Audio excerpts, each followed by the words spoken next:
फिर भाई दोस्तों, क्या हाल है तुम्हारे। तो जी आज का हमारा टॉपिक है कंजर्वेटिज्म कॉन्सेप्ट। होता क्या है कंजर्वेटिज्म, इतना बड़ा नाम है और इंग्लिश में हमारा आपको पता है पहली हाथ टाइट रहता है।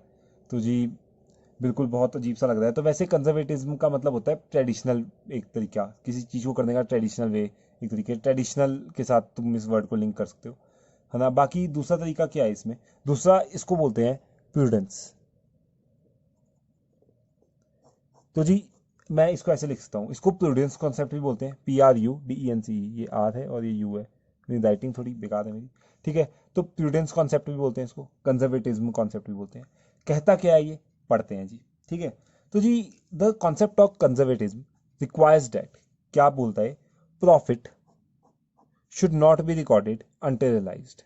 कि क्या कहने की कोशिश करें कि जब तक तुम्हारे को प्रॉफिट का बिल्कुल गारंटी ना हो जाए, प्रॉफिट की गारंटी ना हो जाए, तब तक तुम उसको अकाउंट्स की बुक्स में रिकॉर्ड नहीं करोगे अपनी, ठीक है।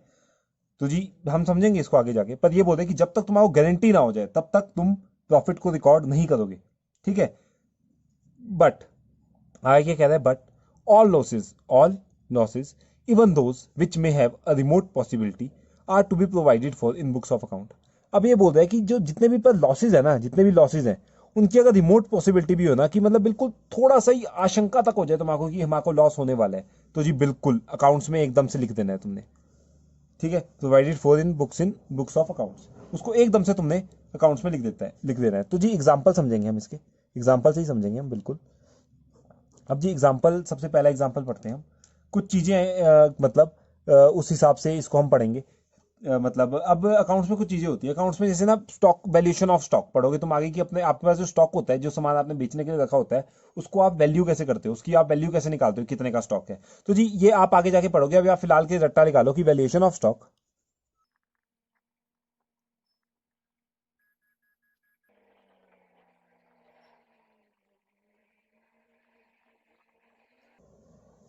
तो जी क्या लिखा है मैंने लिखा है valuation of stock should be done at cost all market value which ever is lower. अब जी बिल्कुल समझ नहीं आया, मुझे पता है तो बिल्कुल भी समझ नहीं आया, इसको समझते हैं हम। मान लीजिए ये हमारे बंटी जी, आप तो इनको जानते ही होंगे। थोड़ा सा पेट टेढ़ा हो गया इनका, चलो कोई नहीं।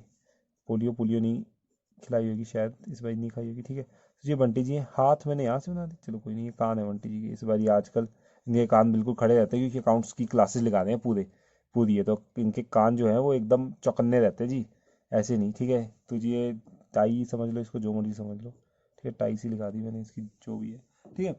तो जी बंटी जी हैं ये, इन्होंने क्या खरीदी, इन्होंने 10 पेंसिल्स खरीदी, इन्होंने क्या खरीदी, 10 पेंसिल्स, ठीक है। ये इनका स्टॉक है, ये क्या है इनका स्टॉक। खरीदी कितने की जी, अब 10 पेंसिल इन्होंने जी 10 पेंसिल खरीदी 5 रुपीज़ की, 5 रुपीज़ की 10 पेंसिल खरीदी, तो कितने हो गए, 10 × 5, 50 रुपीज़ की पेंसिल खरीदी। तो जी अब आ गया साल का एंड, अब अकाउंटिंग करनी है, अब अकाउंटिंग करनी है, तो इनकी पेंसिल्स क्या हम 50 रुपये में लिख देंगे, नहीं। तो ये क्या है, कॉस्ट, ये क्या है, कॉस्ट इज इक्वल टू 50। लेकिन इनकी मार्केट वैल्यू क्या है, इनकी मार्केट वैल्यू है इस टाइम, अब ये पेंसिल, यही पेंसिल 4 रुपये में मिलती, अब यही पेंसिल मार्केट में 4 रुपये की मिलती, महंगे में खरीदी बंटी जी ने, ठीक है। तो जी बंटी जी रोते रहते हैं हर टाइम, बड़े रोंदू से हैं, कि बिजनेसमैन ना हमेशा रोंदू होते हैं, बिजनेसमैनों को प्रॉफिट कमाना होता है हर टाइम, हल्का सा भी लॉस हो जाए उनकी आंखों से आंसू निकल जाते हैं। तो जी वैसे ही बंटी जी है, बिल्कुल हमारे चालाक बिजनेसमैन है। अब इसकी वैल्यू कितनी होगी, 10 × 4 कितनी होगी, 40। तो अब इसकी वैल्यू क्या है, 40। तो जी अकाउंटिंग में ये वैल्यूएशन ऑफ स्टॉक आगे आपका चैप्टर है, फिर जब आप पढ़ेंगे, मतलब वैल्यूएशन ऑफ स्टॉक सीखेंगे किसी चैप्टर्स में, तो आपको पता लगेगा कि क्या होता है, ठीक है। वैसे अब क्या है, मार्केट वैल्यू क्या है, 40। तो अब हमारा क्या है, which ever is lower, which ever इनमें से क्या है, जो भी क्या होगा, विच एवर इज लोअर, जो भी इनमें से कम होगी, जो वैल्यू इनमें से कम होगी हम उस पर नोट करेंगे। तो हम नोट किस पे करेंगे, 40 पे, पहले हमने 50 पे की थी, अब लेकिन साल के एंड में हम किस पे करेंगे, 40 पे। तो 10 रुपए का हम क्या दिखाएंगे, 10 रुपीज का क्या दिखाएंगे, लॉस। तो जी ये यही बोला कि सारे लॉस दिखाने तुमने, सारे लॉस स्पष्ट दिखाने तुमने अपने बिजनेस में। तो जी वैसे ही हमने 10 रुपए का क्या दिखा दिया, लॉस। तो valuation of stock is done at cost of market value which ever is lower.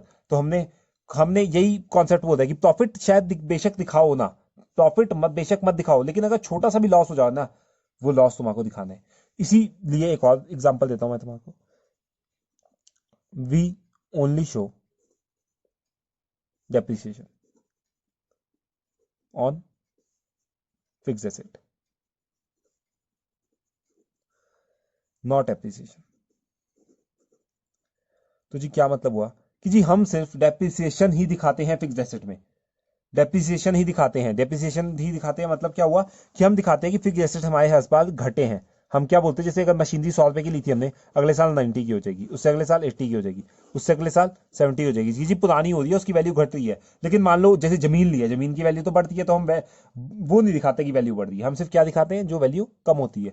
तो जी ये जो कंजर्वेटिज्म कॉन्सेप्ट है ना, ये बोलता है कि सेफ चलो भाई, अपना लॉस, अपना प्रॉफिट को ना दिखाओ बढ़ा चढ़ा के, सिर्फ लॉसेस दिखाओ सारे अपने, लेकिन प्रॉफिट को कभी भी ना दिखाओ जब तक गारंटी ना हो जाए। तो जी बिल्कुल वैसे ही वही वाले बात है इसमें। अब बात करते हैं वाई, लेकिन ऐसा क्यों, लेकिन ऐसा क्यों, ये ये आपके सवाल आ रहा होगा, मतलब दिमाग में सवाल आ रहा होगा कि ऐसा क्यों। तो जी बिल्कुल इसका सिंपल सा आंसर है।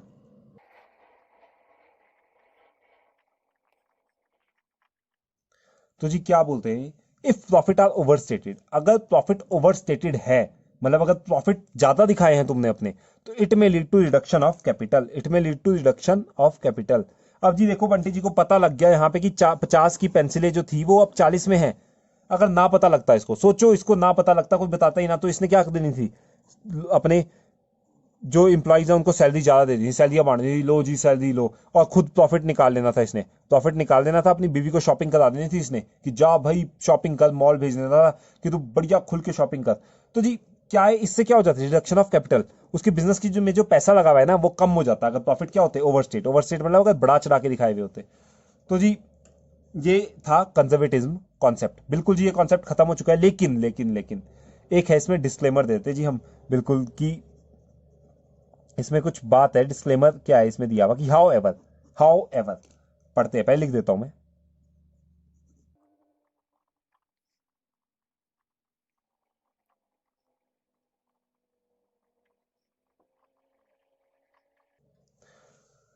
तो जी मैंने क्या लिखा है, however deliberate attempt to underestimate the value of asset. Deliberate का मतलब होगा जान पूछ के अगर आप अंडर एस्टिमेट करें किसको, अपने एसेट को, मतलब कम दिखा रहे हैं, अपने एसेट का लॉस दिखाई जा रहे हैं, लॉस दिखाई जा रहे हैं, हर बारी अपना लॉस दिखा रहे हैं, एसेट अपना कोई मान नहीं रहे, हमारे पास पैसे नहीं जी, हम तो बड़े गरीब है, हम तो बड़े गरीब है। बंटी जी हर बार यही बोलते जी, मैं तो बड़ा गरीब हूँ, मैंने सैलरी नहीं देनी तुम्हारे, अपने लोगों को ऐसे बोलता है, मैं तो जी बड़ा गरीब हूँ, हर टाइम यही बोलते रहेगा, रट लगा देखेगा कि मैं तो बड़ा गरीब हूँ। तो वो नहीं करना, क्योंकि it will lead to hidden profit. क्या हो जाएगा हिडन प्रॉफिट, क्योंकि प्रॉफिट अगर हो रहा होगा और तुम उसको भी छुपा दोगे, जानबूझ के होते हुए गारंटीड वाले प्रॉफिट को भी छुपा दोगे, अपने एसेट में लॉस ज्यादा दिखा दोगे, लॉस दिखाई चलोगे, ये इसको तुम ज्यादा सीरियस ले जाओगे कंजर्वेटिज्म कॉन्सेप्ट को, प्रॉफिट दिखाना ही नहीं है मैंने और लॉस ही दिखाने हैं सिर्फ। तो क्या हो जाएगा हिडन प्रॉफिट, इससे क्या आप टैक्स टुक्स बचा जाओगे, और ये हिडन प्रॉफिट्स क्या है, इलीगल है। ठीक है, तो जी ऐसा भी नहीं करना है, इन्होंने बोला कंजर्वेटिज्म कॉन्सेप्ट करना है, लेकिन ऐसा भी नहीं कि इसका फायदा ही उठाते चले जाओ तुम। ठीक है, तो जी बस यही था इस कॉन्सेप्ट में। अगर आपको पेपर में कॉन्सेप्ट आ गया तो इतना ही लिखना है, नोट्स आपको डिस्क्रिप्शन में डाउनलोड हो जाएंगे। ठीक है, बाकी अगर कोई दिक्कत होगी आपको तो मेरे को कमेंट करो। ठीक है, मेरी मेल आईडी दी हुई है, मुझे मेल करो।